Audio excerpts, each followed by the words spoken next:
Mark Rogers TV, the voice of college football, going to SEC country, literally going to SEC country with Andrew Asselford, and you can catch him on SEC country. And actually, I was just checking out an article in which Lane Kiffin had made the comment that Dave Aranda is the toughest defensive coordinator that he faced in the SEC, both as head coach at Tennessee and, of course, offensive coordinator at Alabama. So this is the kind of work you get out of Andrew. So Andrew joining us for the first time. We appreciate you jumping on board.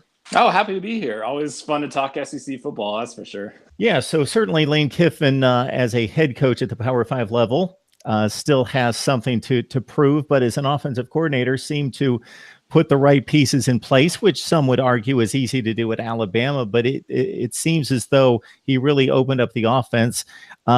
Looking at the situation currently with Alabama, of course, it's Jalen Hurts, it's Tua Tagovailoa, who most people would consider to be a huge front runner in this race based on what he did under pressure in the passing game that Jalen Hurts just hasn't shown the ability to do. Do you have any kind of different take on this quarterback battle? It's going to be the story, I think, this spring and early fall in the SEC, the Alabama quarterback battle. I just think with what Tua showed in the national championship game, his ability to stretch the field, to really put stress on a defense in the secondary, I think he's probably the right choice for Alabama. I know it's really tough to overlook Jalen Hurts and what he's done. Just 2 losses as a starter in 2 years with the Crimson Tide, but I think Tua is a really dynamic player, is going to be a really good college player in the years to come. I think Saban will give him a fair shot. I really do. I think both guys will get looks with the same plays, with the same weapons at wide receiver in practice. I think they'll make this as fair as possible for both Tua and Jalen. But I think in the end, talent is going to win out. And I think Tua is a better quarterback for this Alabama offense, because you just saw in the national championship game, without Tua in there in the second half, Georgia is your national champion. So, he made a huge difference in that game for the Crimson Tide. And I think he'll be the starting quarterback for Alabama this year. But we'll see if Jalen can put up a fight. Who knows? You can't overlook what he's done. He's really careful with the ball too. Only threw 1 interception last year, so that's something you have to pay attention to. But Tua is a pretty special player. The one point I make, Andrew, to people considering Jalen Hurts' challenges in the passing game is just understand that in the previous year, he did walk off the field against Clemson with the lead, having delivered what could have been a game-winning touchdown drive, and he really never got the football back in his hands. So he pretty much did his job. Yes, he didn't have a great passing game, but in the clutch in the last 2 to 3 minutes, he delivered the game-winning drive, or what could have been, never got the ball back in his hands. So not necessarily pinning the loss 35-31 on Jalen Hurts the year before against Clemson. Andrew Asselford joins us from SEC country. Andrew, we appreciate you jumping on board, talking some SEC football. We talked Alabama, and of course, Auburn and LSU are the 2 teams that come to mind during the Nick Saban era that have taken their shots at Alabama dominance. But most recently, of course, that team is Georgia out of the Eastern Division. And I don't know that you can get any closer than what Georgia performed this year in taking Alabama to overtime, a game that they should have won.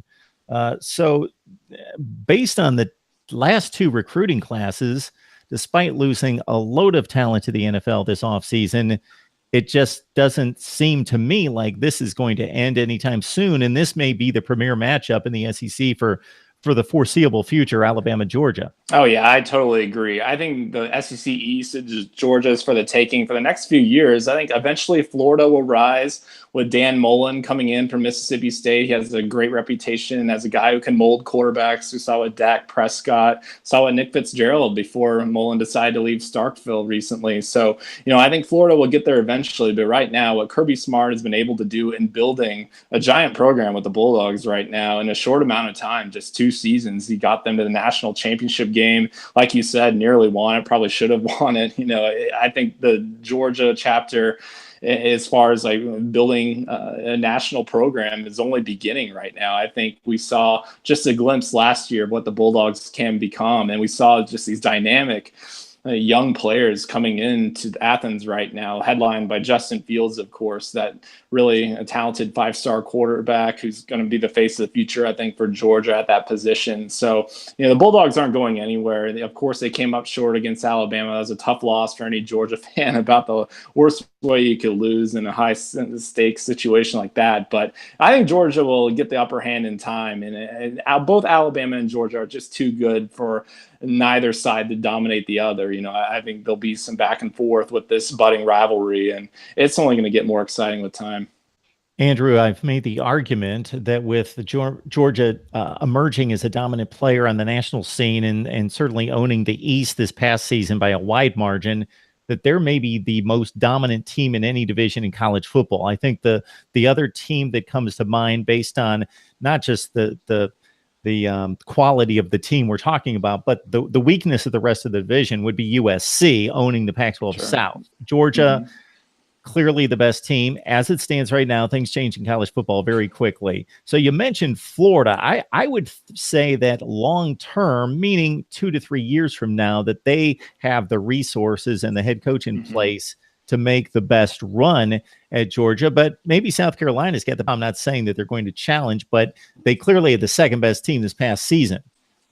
Yeah, South Carolina was a really intriguing case last year because, of course, Deebo Samuel, that really strong wide receiver, got hurt early in the year. And who knows what would have happened with the Gamecocks if he would have stayed healthy. He was great on special teams, too. Had a lot of breakout moments for South Carolina early in the season last year. So Will Muschamp has done a pretty solid job so far in Columbia. I don't know if there were very high expectations for South Carolina and Will Muschamp when he took over that job. It was kind of a program on the downswing after Steve Spurrier left abruptly. They were kind of in a tough spot. But Will Muschamp has done a pretty good job, I think. In some ways, you could argue, I think it's more impressive than what he did at Florida at times because, of course, he had high expectations at Florida, never really met those. But at South Carolina, he's really growing into his own as a coach, I think, and really pushing all the right buttons now for South Carolina. So, I think it'd be really interesting to see. Of course, they have a talented young quarterback with the Gamecocks right now.